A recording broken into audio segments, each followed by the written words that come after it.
Waraka wa kwanza wa Petro akiandika kwa watu wote, sura ya kwanza mstari wa 15 na wa 16. Biblia inasema, bali kama yeye aliyewaita alivyo mtakatifu, ninyi nanyi iweni watakatifu katika mwenendo wenu wote. Kwa maana imeandikwa, mtakuwa watakatifu kwa kuwa mimi ni mtakatifu. Narudia 16, kwa maana imeandikwa, mtakuwa watakatifu kwa kuwa mimi ni mtakatifu. Funika macho yako nipate kuomba Mungu. Baba, katika jina la Yesu Kristo, sasa ni majira ya kumega mkate. Maana umenena katika neno lako ya kwamba mtu hataishi kwa mkate tu, bali kwa kila neno litokalo katika kinywa chako. Nami nimesimama mahali hapa ninene neno lako. Naomba ukamate kinywa changu na kukitumia kwa ajili ya utukufu wako. Nami nikushukuru kwa sababu umesema neno lako halitakurudia, lakini litatimiza makusudi uliolituma, na umesema nalo litafanikiwa sana. Yesu Kristo, kwa neno hili ambalo nimelisoma, lisirudi bure kwa watu waliokutanika mahali hapa. Liwe na sababu ya kufanya jambo jipya, liwe na sababu ya kuumba kitu kipya ndani ya maisha yao. Bwana, kwa neema yako kamata kinywa changu, nitumie kusema na watoto wako sawa sawa na vile upendavyo, katika jina la Yesu Kristo aliye Bwana na Mwokozi nimeomba na kushukuru, na wote tuseme amen. Amen. Amen. Kama unaandika ujumbe ambao tunakwenda kujifunza mchana wa leo, tunakwenda kujifunza ujumbe wenye kichwa kinasema utakatifu.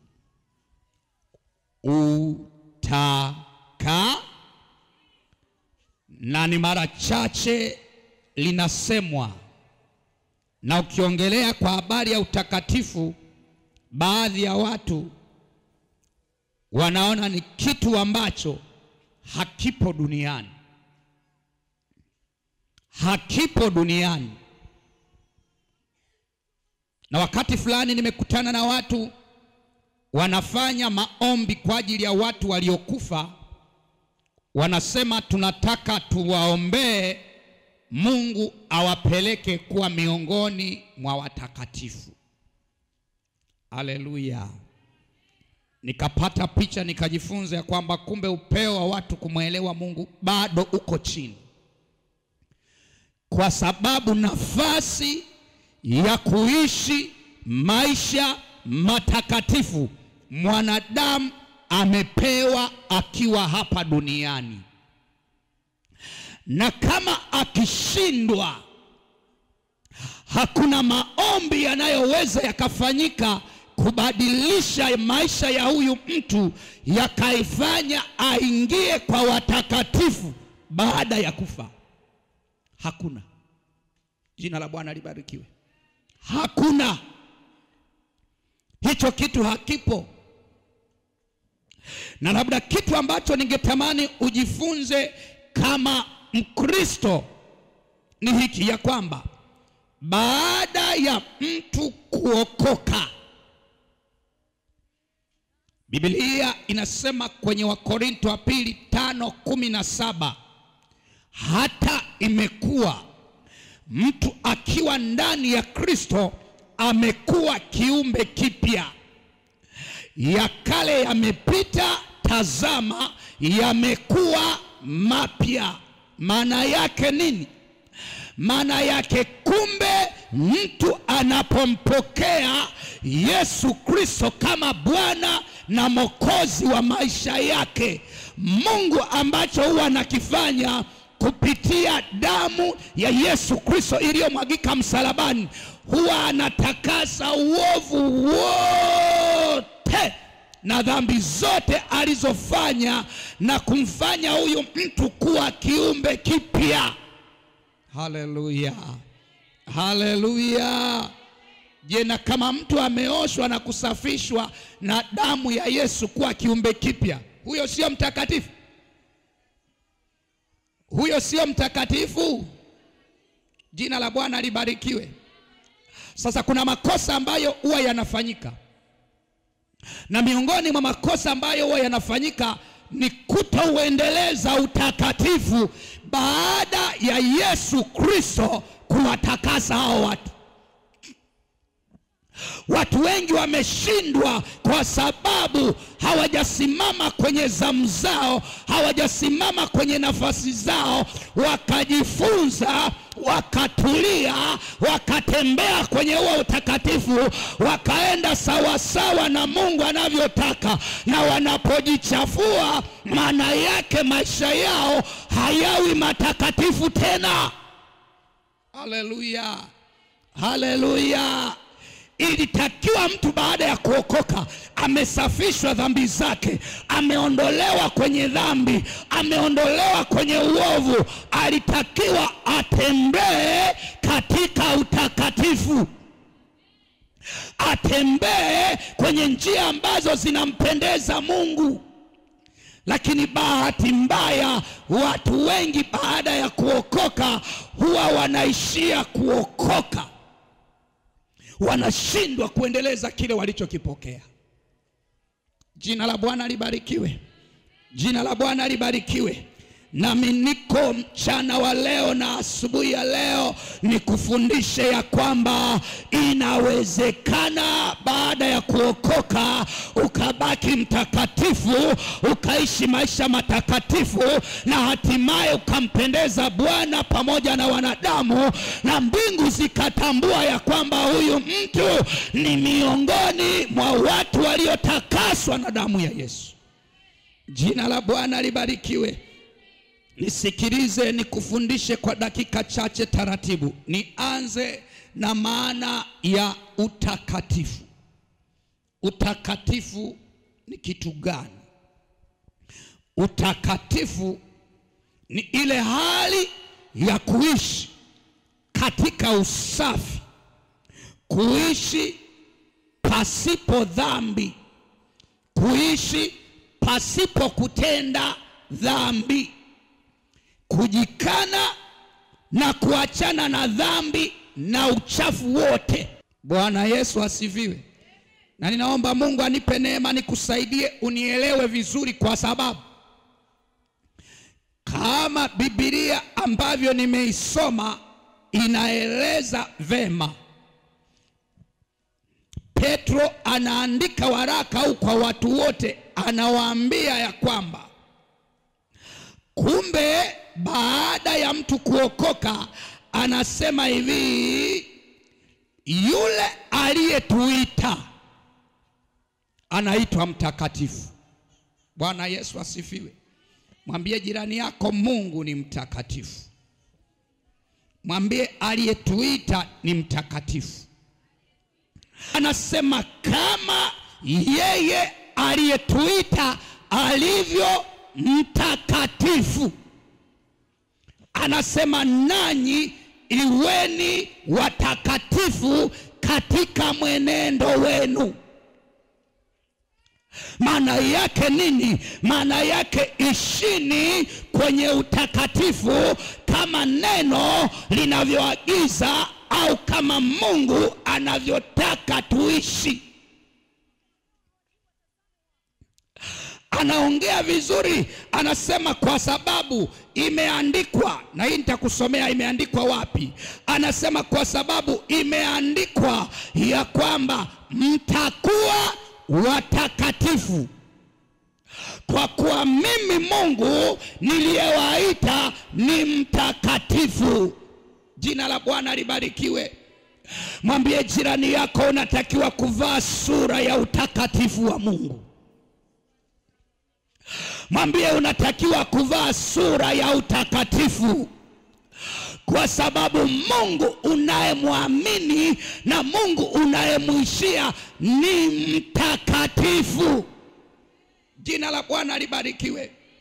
Na kama yeye aliyewaita alivyo mtakatifu, maana yake ana uwezo wa kukufanya hata wewe kuwa mtakatifu. Kwa sababu ninafundisha, naomba niende taratibu uweze kunielewa. Nimeandika ya kwamba pia inatakiwa ieleweke ya kwamba utakatifu kwa muamini hauji kirahisi. Mwambie jirani yako, hauji kirahisi.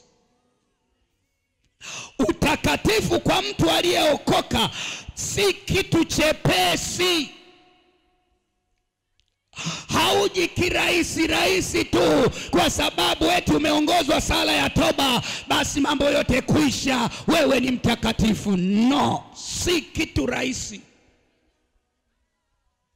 Yako mambo ambayo unapaswa kuyafanya ili yabadilishe maisha yako, ili yabadilishe historia yako, ili ya kwamba yakufanye na wewe kuwa mtakatifu. Haleluya, haleluya, haleluya. Kama Mungu hajahusika kwenye maisha yako, hautakuja kuwa mtakatifu, never. Jina la Bwana libarikiwe. Jina la Bwana libarikiwe. Nasema jina la Bwana libarikiwe. Yani kama Mungu hajahusika, hawezi kuishi na ukawa mtakatifu. Ila Mungu akihusika, utakuwa mtakatifu. Haleluya. Kama kuna mtu ananielewa, mpigie makofi Bwana Yesu. Si rahisi mtu kuishi bila dhambi. Haleluya, haleluya. Narudia, si rahisi kuishi mwanadamu aliyezaliwa kwenye dunia hii kuishi bila. Sio kitu chepesi. Sio kitu chepesi kabisa kabisa. Haleluya. Yani sio kitu kirahisi rahisi tu, hapana. Ziko gharama ambazo lazima mtu azilipe. Yako mambo ambayo lazima mtu ahusike ili asababishe awe mtakatifu. Haleluya. Nisikilize niende nawe taratibu. Kwenye utakatifu yako maeneo mawili ambayo yanahusika na utakatifu. Namba moja, kuna sehemu ya Mungu. Haleluya, haleluya. Na namba mbili, kuna sehemu ya mwanadamu. Kuna sehemu ya Mungu, alafu kuna sehemu ya mwanadamu. Ashukuriwe Mungu, sehemu yake yeye kama Mungu alikwisha kufanya. Alimtoa Yesu Kristo, akaja duniani akateseka, akaja duniani akamwaga damu, na kwa kumwaga damu aliyomwaga pale msalabani, mpaka leo inasafisha wanadamu wenye dhambi. Mpaka leo wanadamu wanapomwendea Bwana na kutubu dhambi zao, maisha yao yanasafishwa, maisha yao yanatengenezwa, maisha yao yanafanywa kuwa viumbe vipya. Mtu anapomwamini Yesu, kwa damu ya Yesu anafutiwa hatia ya dhambi, anafutiwa hatia ya kuitwa mwenye dhambi. Damu ya Yesu inapomfunika, inafunika dhambi, haiwezi kuonekana tena. Haleluya. Jina la Bwana libarikiwe. Nasema jina la Bwana libarikiwe. Ninaelewa ninachokisema. Hii damu ya Yesu inapoingia kwenye maisha ya watu, ina uwezo wa kubadilisha jambazi akawa mtu mzuri. Ina uwezo wa kubadilisha kahaba akawa mtu mzuri, inaweza kubadilisha mtu mbaya akawa mtu mzuri. Nisikilize ninapoisema damu ya Yesu, ninaelewa mamlaka iliyo katika damu ya Yesu, ya kwamba inapoingia kwenye maisha ya mtu inamfanya na kuwa kiumbe kipya. Ya kale yanapita, tazama yanakuwa mapya. Haleluya, haleluya. Jina la Bwana libarikiwe. Haleluya, haleluya. Nisikilize, nimemtesti Yesu, ninamuelewa. Jina la Bwana libarikiwe. Alianza kwenye maisha yangu nilipomwamini kama Bwana na Mwokozi wa maisha yangu. Alibadilisha maisha yangu, aligeuza historia yangu. Kwa asili mimi nilikuwa ni mtu mwenye hasira. Kwa asili mimi nilikuwa mtu mwenye hasira. Ilikuwa mtu hawezi akasimama mbele yangu akinikorofisha, lazima nitapambana naye, lazima nitapigana naye. Na ilikuwa haijalishi ana nguvu kiwango gani, nilikuwa sina cha nani. Yeyote akinikorofisha, nakwambia nilikuwa radhi kupambana. Haleluya, haleluya. Nisikilize, lakini baada ya Yesu kuingia kwenye maisha yangu, kanisa wananijua maisha yangu. Baada ya kumpokea Yesu, popote ninapoishi wananijua ya kwamba Bwana alimaliza hasira ndani yangu. Hakuna anayejua kwamba nina hasira. Yesu amebadilisha maisha yangu. Yesu amegeuza maisha yangu, amenifanya kuwa mwingine. Kama ni hasira, ninazo hasira juu ya shetani, lakini hasira za kibinadamu Jehova ameziyeyusha zote. Jina la Bwana libarikiwe. Jina la Bwana libarikiwe. Yesu ninayemsema, ninamuelewa, anabadilisha. Haleluya. Nimeanza kueleza kwangu, lakini nina shuhuda za watu ambao Yesu amewabadilisha. Nina shuhuda za watu ambao Yesu amewatengeneza. Walionekana wasiowezekana, lakini Yesu amegeuza. Wiki iliyopita nilikwambia niliishi na majambazi, Yesu aliwabadilisha wakaacha ujambazi. Lakini ninao watu hata hapa kanisani ni mashahidi. Nimewatoa katika viringe vya pombe, nimewatoa katika viringe vya gongo. Yesu alipoingia ndani yao amebadilisha maisha yao. Sio wale wa zamani tena, amewafanya kuwa wapya. Huyu Yesu ninayemsoma, nina hakika naye ana uwezo wa kubadilisha maisha yako. Yawezekana wanadamu wamekukatia tamaa, watu wamesema ameshindikanika, lakini Yesu ninayemsema, ukimpokea anabadilisha. Haleluya, haleluya. Anageuza. Nimeona wagonjwa akiwaponya, nimeona wenye matatizo akiwatendea, nimeona wanaopita kwenye shida akisimama pamoja nao, nimeona wanaopita kwenye tabu akipita pamoja nao. Yesu ni wa ajabu. Haleluya. Akiingia ndani ya maisha ya mtu, anageuza maisha yake, anabadilika, anakuwa kiumbe kipya. Kama unanielewa, mpigie Bwana Yesu makofi. Kama unanielewa, mpigie Bwana Yesu makofi. Mwinulie Bwana makofi ya utukufu. Haleluya. Jina la Bwana libarikiwe. Nilikuwa ninakwambia habari ya kwamba Mungu ndiye namba moja anayehusika kwenye kufanya maisha ya mtu yakawa matakatifu, na yeye sehemu yake alishafanya. Ilichobakia ni sehemu yako. Leo ninataka nikufundishe namna ambavyo unaweza ukafanya ili uweze kuishi maisha matakatifu, ili uweze kuishi maisha yanayompendeza Mungu. Jina la Bwana libarikiwe. Mungu sehemu yake yeye alishamaliza. Haleluya. Na alitamka vizuri. Kwenye Mambo ya Walawi sura ya 19 anawaambia, alikuwa anaongea na taifa la Israeli. Anamwagiza Musa, anamwambia Musa kwa habari ya yale ambayo anatakiwa kuyafanya.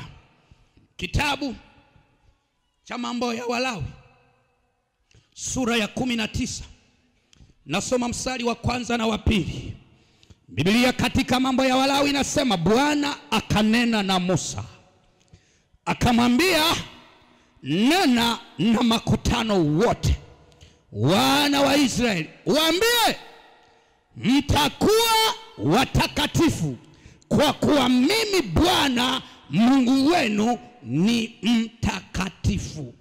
Narudia ili ya kwamba paeleweke vizuri. Anasema Bwana akanena na Musa akamwambia. Anamwagiza Musa, anamwambia nena na watu wa taifa langu la Israeli wasikie. Jina la Bwana libarikiwe. Anawambia nena na taifa langu. Anambia hivi, nena na mkutano wote wana wa Israeli, uambie ya kwamba mtakuwa watakatifu kwa kuwa mimi Mungu wenu ni mtakatifu. Jina la Bwana libarikiwe. Haleluya, haleluya. Nisikilize. Hii ilikuwa ni safari ndefu. Ukombozi wa taifa la Israeli ilikuwa ni safari ndefu.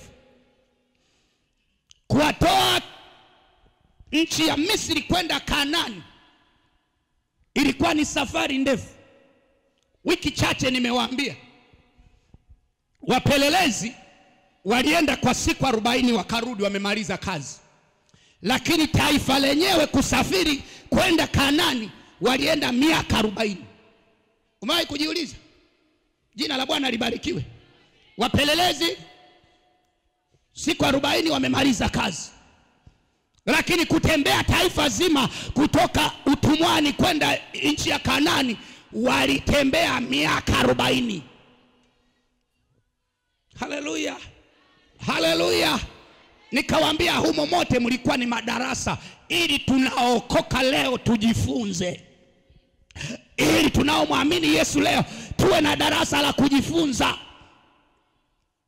Ya kwamba kumbe kuna mambo ambayo mtu anayapitia ili afikie kwenye ukamilifu. Haleluya. Yapo. Lakini kusudi la ujumbe huu nataka upate picha. Mungu anawahakikishia taifa.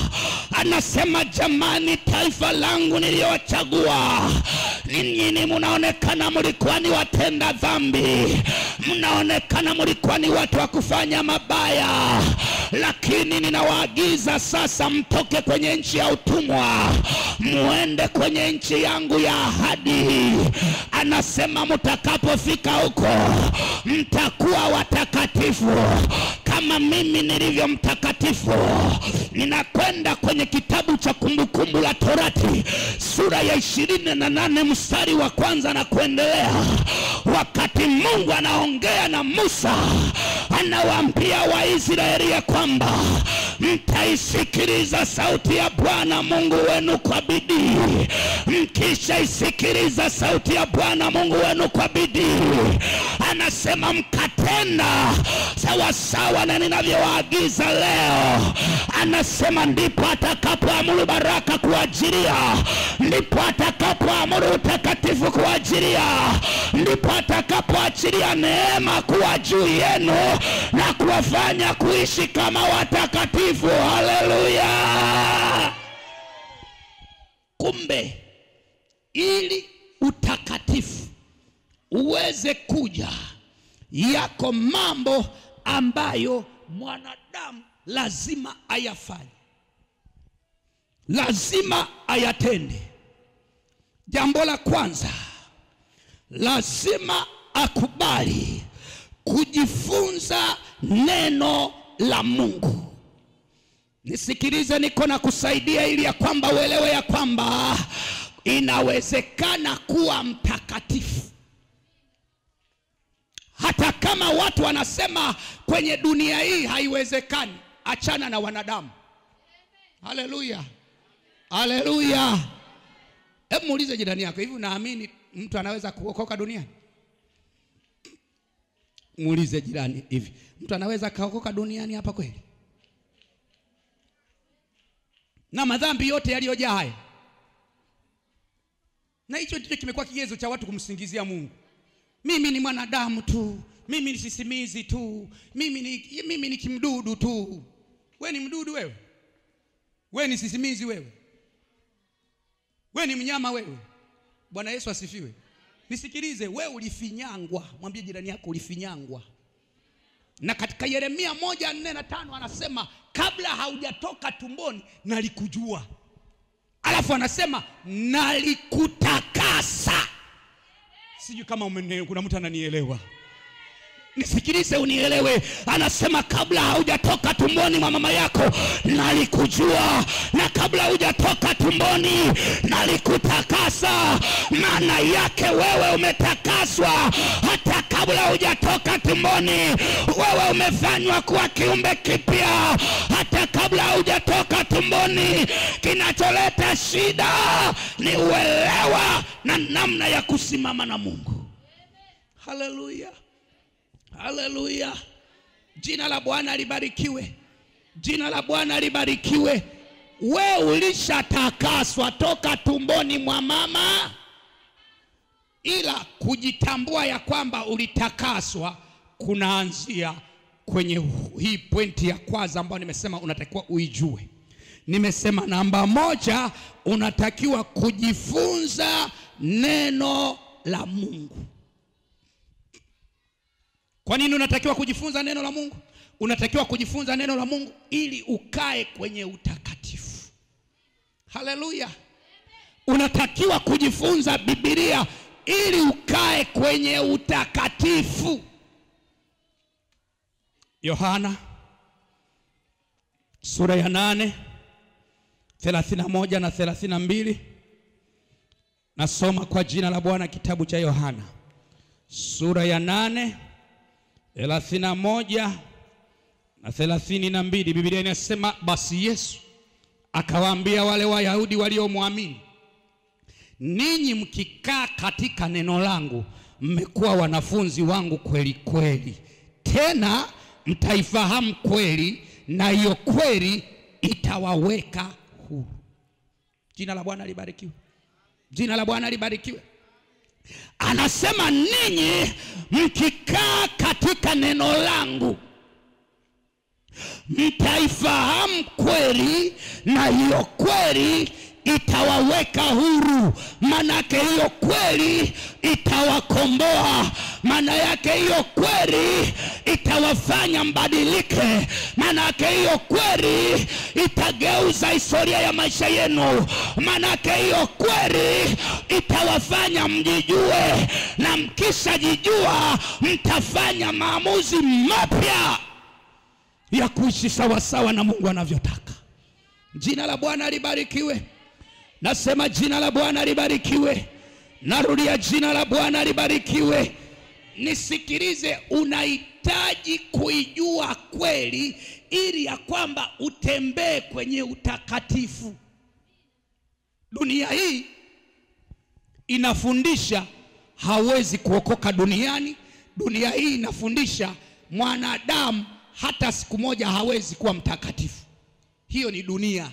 Mwambie jirani yako hiyo ni dunia. Mungu anavyosema, fungua kitabu cha Zaburi 16:3. Zaburi ya 16:3. Usikie kile Biblia inaongea. 16:3. Jina la Bwana libarikiwe. Katika Zaburi 16 mstari wa 3, Biblia inasema hivi: watakatifu waliopo duniani ndio walio bora, na hao ndio niliyopendezwa. Haya, nirudie, watakatifu walioko, hao ndio Mungu anapendezwa. Watakatifu walioko wapi? Hao ndio Mungu anapendezwa. Muulize jirani yako, wewe ni miongoni mwa hao watakatifu Mungu anasema? Bwana Yesu asifiwe. Bwana Yesu asifiwe. Maana wewe umekuwa mwepesi wa kusingizia, mimi ni mwenye dhambi, mimi ni mwenye dhambi. Aliyekubandika dhambi ni shetani, lakini Yesu alikuja ili tuwe na uzima, kisha tuwe nao tele. Alikuja ili ya kwamba pate kututakasa, alikuja ili ya kwamba tufanye kuwa salama. Yesu alidhihirishwa ili kuzivunja kazi za ibilisi. Alikuja ili ya kwamba akushindie dhambi, usiwe mwenye dhambi tena. Haleluya, jina la Bwana libarikiwe. Alikuja ili ya kwamba ahakikishe unaishi maisha matakatifu. Nimekuambia sehemu yake yeye Mungu alishafanya nini? Alishamaliza. Imebakia sehemu yako wewe.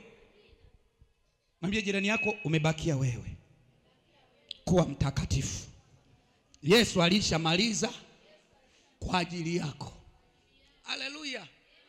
Kwanza kazi aliyoifanya, alianzia toka tumboni mwa mama yako. Anasema alikujua na akakutakasa huko ndani kwa ndani. Haleluya. Haleluya. Hii dhambi ambayo watu wanatembea nayo ni ile ya kutokuwa na ufahamu ya kwamba Yesu alishafanya hiyo kazi akaimaliza. Wewe sehemu yako ni nini ili kukamilisha na wewe mtakatifu? Bwana Yesu asifiwe. Soma neno la Mungu na kulielewa. Soma Biblia. Ngoja nikwambie, hata mitume na manabii wengi wanapoteza watu kwa sababu ya mahubiri yao ya kuwarahisishia mambo ili ya kwamba Wakristo wasipate shida. Wanawaambia tu, ukija kwangu unapata uponyaji, ukija kwangu unapata nyumba, ukija kwangu unapata gari, visa ya kwenda Marekani unapata. Kila kitu wanakirahisisha. Mpaka na nyimbo tu rahisi tumetafuta, njoo ufanyiwe maombi, njoo ufanyiwe maombi, na watu wanakimbia huko, hawataki kuijua kweli. Muulize jirani yako, kwa mara ya mwisho Biblia uliishika lini? Muulize, kwa mara ya mwisho Biblia umeishika lini? Alafu muulize, una mistari mingapi ya moyo? Tukisema uongee sasa hivi, tukusimamishe hapa useme mistari ya moyo ulionayo. Utagundua kitabu cha Biblia tunakishikaga Jumapili. Jumapili ndo kitambaa kinatafutwa. Kuku wamechafua, tunafutafuta Biblia ndo tunabeba. Na tushaweka na kamba pale pa kusoma Jumapili hiyo. Tukifika tu hatuhangaiki kupekua kwingine. Tulishaweka na kamba, tunapiga tu kamba. Tumemaliza, tunasoma Bwana awe nanyi. Imekwisha. Kusoma kwenye amesoma aliyefungua hapa mbele. Aliyeko huko hata ukurasa penye alitajiwa 700 na ngapi ndo akafungua. Mungu atusaidie. Na hii ndio akili ambayo shetani ameloga akili za wanadamu ili wasimjue Mungu na wakaishi kama Mungu anavyotaka. Adui ameloga ili watu wasije wakafunguliwa, kwa sababu anaelewa wakijua kweli, kweli tawaweka huru. Wakijua kweli, watamkimbia shetani. Wakijua kweli, watakwepa dhambi. Anajua wakijua kweli sio wake tena. Jina la Bwana libarikiwe. Amewapumbaza. Muulize jirani yako, wewe una Biblia? Hebu peperusha juu Biblia yako kama unayo kweli.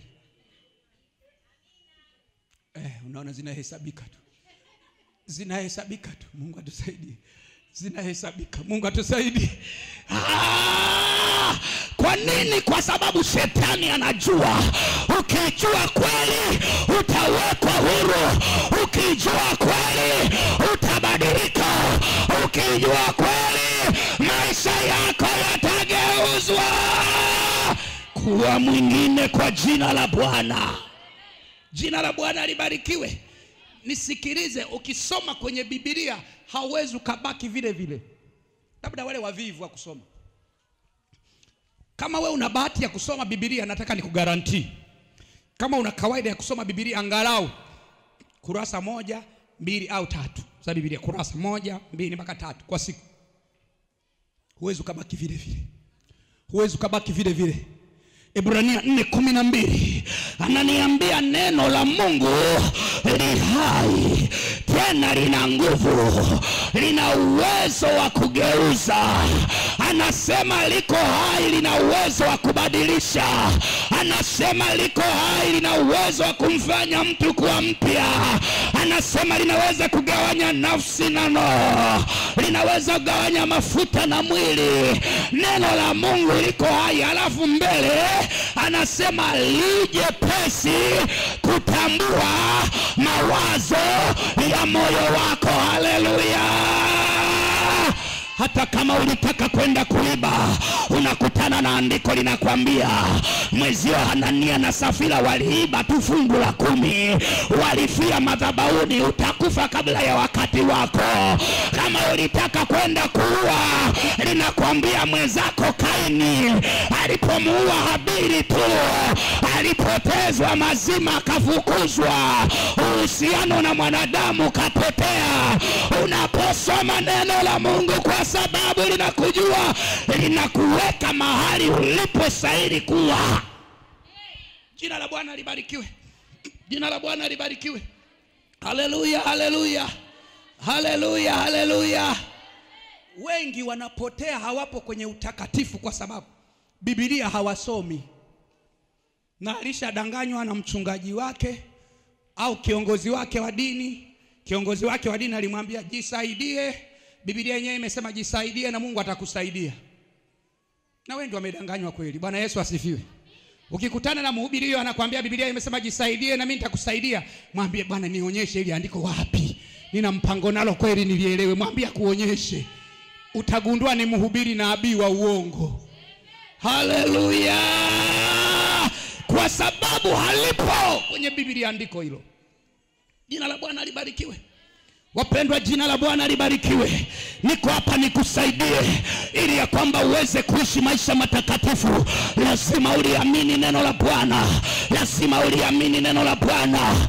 Unapoliamini neno la Bwana, likiingia kwenye maisha yako, linageuza historia ya maisha yako, linageuza tabia yako. Nikwambie, kadiri unavyosoma utakutana na kina Meshaki, Shadraka na kina Abednego, utakutana na kina Hana, utakutana na kina Joshua, utakutana na kina Ezekieli, utakutana na kina Danieli. Walishajikana wakasema hatutajitia unajisi kwa chakula cha mfalme. Walishakataa mambo ya shetani, walishakataa dhambi, walishakataa uzinzi, walishakataa ukahaba, walishakataa ulevi, walishakataa kwenda na shetani, wakaamua kwenda na Bwana, na Bwana kayabadilisha maisha yao. Haleluya. Jina la Bwana libarikiwe. Nasema jina la Bwana libarikiwe. Mungu anapokuongoza kusoma Biblia, mimi nimejifunza, hata kama wewe sio mtaalamu wa kusoma Biblia, wewe kanunue tu Biblia. Bwana Yesu asifiwe. Alafu usipate shida pa kuanzia. Wewe fungua tu, anza kusoma hapo hapo. Utashangaa unakutana na maneno ambayo unasema hili neno lilinijuaje hili? Yaani mule Mungu wangu. Jamani, nani huyu? Anasema neno la Mungu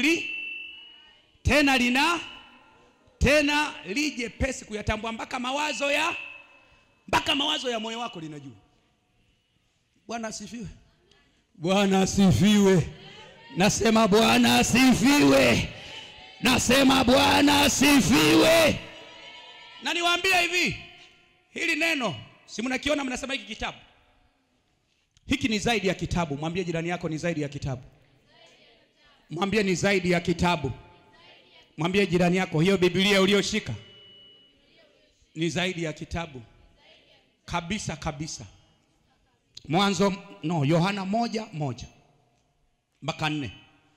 Nataka nikuonyeshe kwamba hiki kitabu kiko tofauti na vitabu unavyosomaga. Wewe tatizo wewe unasoma kitabu unakifananisha na kitabu cha historia shuleni. Hiki sio kitabu cha historia wala hisabati shuleni. Bwana Yesu asifiwe. Hiki ni kitabu kingine. Katika hiyo Yohana 1:1 anasema hapo mwanzo kulikuwako neno. Naye neno alikuwa kwa Mungu. Naye neno alikuwa ni nani? Anasema pasipo yeye hakuna kilichoweza kufanyika. Alafu asema ndani yake ndimo ulimokuwapo, na huo uzima ilikuwa nuru, na hiyo nuru yang'aa, na wala giza. Jina la Bwana libarikiwe. Jina la Bwana libarikiwe. Anasema hapo mwanzo kulikuwapo na neno, naye neno alikuwa na Mungu. Alafu anabadilika, anasema naye neno. Mwanzoni anasema hapo mwanzo kulikuwako na, yani kitabu kama hiki. Alafu anabadilisha, anasema naye neno. Naye ni kitabu. Naye ni kitabu. Naye ni kitabu. Sio kitabu, tayari imeshakuwa nafsi. Bwana Yesu asifiwe. Imeshakuwa nafsi. Anasema naye alikuwa kwa Mungu. Alafu anasema naye alikuwa ni Mungu. Maana yake kumbe hiki kitabu kina uwezo wa kujua mawazo ya moyo wako. Sio kwa sababu ni kitabu, hapana. Kina uwezo wa kujua moyo wako kwa sababu ni Mungu mwenyewe. Haleluya. Ndio maana unaposoma kinaelewa mawazo ya moyo wako. Kinaelewa kwa sababu hiki ni Mungu mwenyewe. Haleluya. Amejishusha kwenye level ili ya kwamba muweze kumuelewa. Aliona ya kwamba akija kama yeye hakuna ambaye angeishi. Maana ni Biblia inasema hakuna mtu aliyemuona Mungu akafanya nini? Akaishi. Haiwezekani. Lakini hapa amejishusha kwenye level ambayo mwanadamu atamuelewa. Amejishusha kwenye level ambayo wewe ukisoma utaelewa. Haleluya. Haleluya. Nisikilize, jenga tabia ya kusoma neno la Mungu. Muda haunitoshi, lakini nikupe picha tu ya kwamba jifunze kuamini na kutenda kile neno linasema. Bwana Yesu asifiwe. Bwana Yesu asifiwe. Unapotulia kujifunza neno, jifunze kuliamini neno na kulitendea kazi neno sawa sawa na linavyosema. Ukijifunza ukafanya sawa sawa na neno linavyosema, na kwambia maisha yako yataanza kubadilika. Maisha yako yataanza kufanywa upya. Maana katika Isaya 55:11 anasema ndivyo litakavyokuwa neno langu linalotoka katika kinywa changu. Anasema halitanirudia bure, lakini litatimiza makusudi. Alafu anasema nalo litafanikiwa sana. Nisikilize, unaposoma neno, popote unapofungua ukasoma, huwa unakuwa ni ujumbe wa Bwana umetumwa kwako. Huwa unakuwa ni ujumbe wa Bwana unaletwa kwako. Huwa unakuwa Mungu kuna jambo anataka sema na wewe. Huwa kunakuwa na jambo Mungu anataka ongea na wewe. Unapokubali na kulipokea, maisha yako yanageuzwa. Haleluya. Haleluya. Kitabu cha Zaburi 119. Zaburi 119. Zaburi 119. Anzia mstari ule wa 9. Anzia mstari wa 9 mpaka wa 11. Biblia inasema hivi. 9. Jinsi gani kijana aisafishe njia yake? kwa kutii akilifuata neno lako. Kwa moyo wangu wote nimekufuata, usiniache nipotelee mbali na maagizo yako. Mstari wa 11, moyoni mwangu nimeliweka neno lako, nisije nikakutenda dhambi. Jina la Bwana libarikiwe.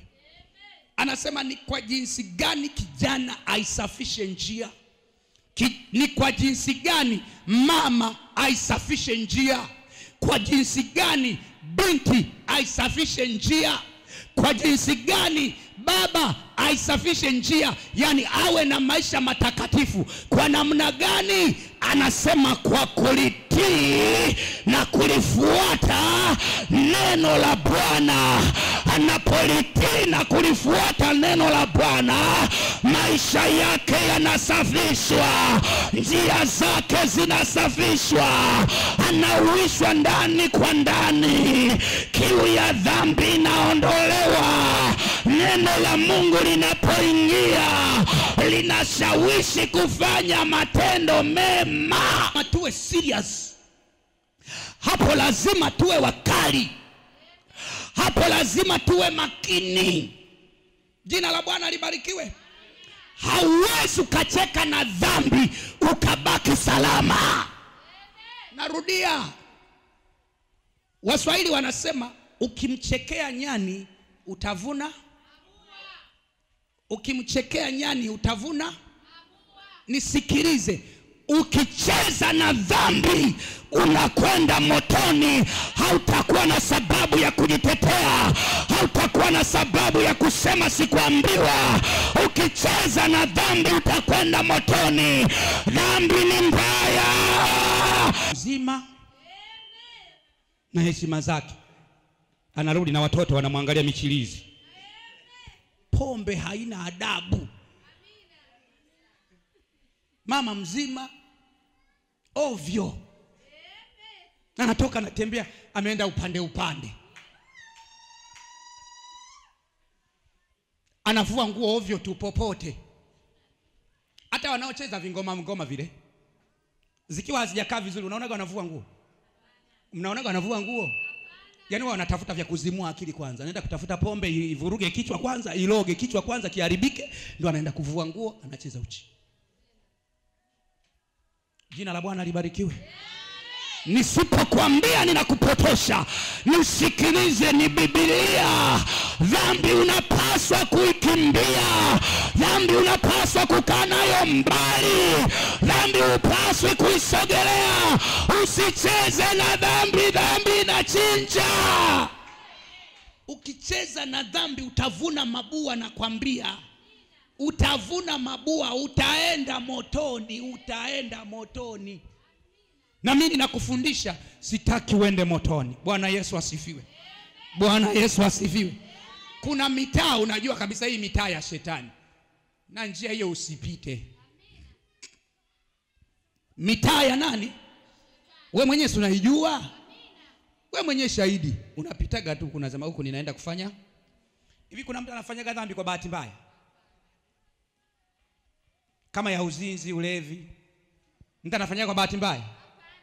Anapanga kabisa toka nyumbani, anapigiana na simu, naenda, nakuja, wapi tukutane, mahali fulani. Yaani kabisa anaelewa anaenda kufanya makusu. Hakuna mtu anafanyaga dhambi hiyo ya bahati mbaya hiyo. Na nguo unavua mwenyewe.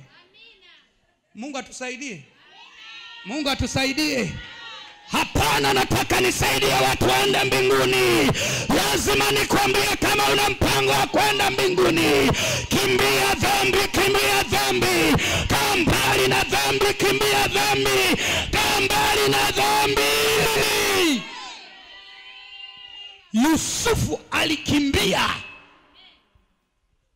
Mke wa Potifa amekuja anampetipeti, ulale na mimi, ulale na mimi. Anambembeleza. Wanajua kubembeleza hawa wabembelezaji. Liroho gani sijui hilo? Na nikwambie, kuna liroho linaitwa liroho la ukahaba. Kuna jini limeachwa jini mahaba. linaloga akili za watu. Akilembua macho mara 2 mara 3 mtu tayari chali ashakuisha. Na kufundisha ili upate maarifa. Usicheze na dhambi. Ukitaka kwenda mbinguni, acha dhambi zako. Ukitaka kwenda mbinguni, tubu dhambi na kuacha. Mwamini Yesu awe Bwana na Mwokozi wa maisha yako. Kimbia dhambi. Haleluya, haleluya. Ikatae dhambi kwenye maisha yako. Dhambi mbaya. Kwa aliyeokoka ukitenda dhambi tu, network ya maombi utasikia kuisha. Kuisha. Weka tende uone. Kiaza maombi utasikia maombi hamna. Ubaya wa dhambi inachinja. Ni chinja baya. Yusufu alipogundua huyu mwanamke anataka kunichinja animalize, niliondoka na baraka za baba yangu. Yusufu alielewa ya kwamba ndugu zake walimtia kwenye birika kwa sababu alienda na Bwana. Walimtoa wenyewe wakamuuza kwa Wamidiani. Alipouzwa kwa Wamidiani kama houseboy, alipofika kule kama houseboy, kwa sababu ya kulinda utakatifu alipata kibali kwa mfalme. Alikuwa akifuga kuku na kubali, akilima bustani na kubali, akifanya chochote kinakubali. Nisikilize, utakatifu kiwa sehemu ya maisha yako, kila unachofanya kinakubalika. Bwana nakitia mafuta, Bwana nakiwekea mafuta, Bwana nakusaidia, kinafanikiwa. Yusufu akapata kibali. Akachaguliwa, akawa miongoni mwa mabosi kwenye nyumba. Bwana Yesu asifiwe. Fikiria nyumba nzima, mfalme akamwambia wewe utakuwa ndio msimamizi wa hapa ndani kila kitu. Yaani wewe utakuwa chini yangu mimi na mke wangu tu basi, wengine wote watakuwa chini yako. Bwana Yesu asifiwe. Mifugo yote, wafanyakazi wote, maduka yote, biashara zote zitakuwa chini yako. Alafu akamwangalia huyu mwanamke. Huyu mwanamke hajajua mimi natembea na nyota yangu, nilitoka nayo kwa baba. Huyu hajajua kama mimi toka tumboni mwa mama yangu nilitakaswa. Anataka niharibie. Akasema siko tayari. Wakati anambembeleza, akaanza kumfungua vifungo vya joho alilokuwa amevaa. Jamaa akajifanya amekubali hivi. Akasema hapa ni kujifanya nimekubali. Nikikataa tutaleta zogo. Ngoja nijifanye nimekubali. Akakubali. Fungua na maliza, jamaa akachomoa. Nikuachie kanalo mwenyewe. Akakimbia. Mwana akabaki amechanganyikiwa. Niko hapa nikufundishe, kimbia dhambi. Mahali pananuka dhambi kimbia. Mahali pana harufu ya dhambi kimbia. Mahali pananukia dhambi kimbia. Kaa mbali usije ukafa. Jina la Bwana libarikiwe. Na Bwana anapoona hiyo neema anasema anajivunia. Bwana Yesu asifiwe. Nisikilize, alikuwepo mtu mmoja anaitwa Ayubu. Mungu alijivunia, anasema, anamwambia shetani, anambia shetani, umemwona mtumishi wangu Ayubu? Sasa nimemuona. Anasema umeona njia zake na anavyoenenda? Huyu ni mtoto wangu na yuko duniani hapa, wala hayuko mbinguni, yuko hapa. Mungu shetani kaza umemlinda na nini ndio maana. Haleluya. Tunataka mijitu yenye misimamo kwenye dhambi. Mijitu yenye msimamo kwenye dhambi ndio inakuwaga mitakatifu kwa jina la Yesu. Mijitu isiyo na msimamo kwenye dhambi, wewe kila kidogo tu kidogo. Mungu atusaidie. Na mtusaidie makanisani humu mlimo. Mnatutukanisha wezenu.